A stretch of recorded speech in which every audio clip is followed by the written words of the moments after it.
A Lei de Acuicultura pretende implantar o monocultivo de especies como o salmón. O monocultivo do salmón, por exemplo, utiliza os moluscos e as algas das nosas rías para depurar a contaminación producida pola súa cría.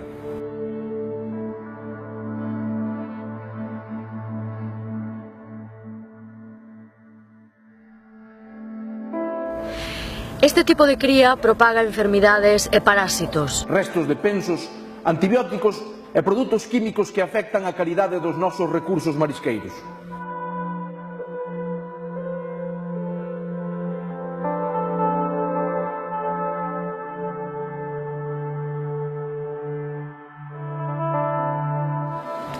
E aparte de todo isto, a xente do mar terá que competir con multinacionais adicadas a este tipo de cría. Que poderían instalar plantas acuícolas en espazos protegidos.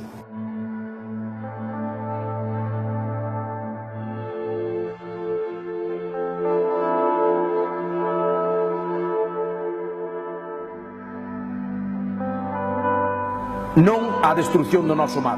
non a destrucción do noso mar. Non a destrucción do noso mar. O mar é o noso tesouro.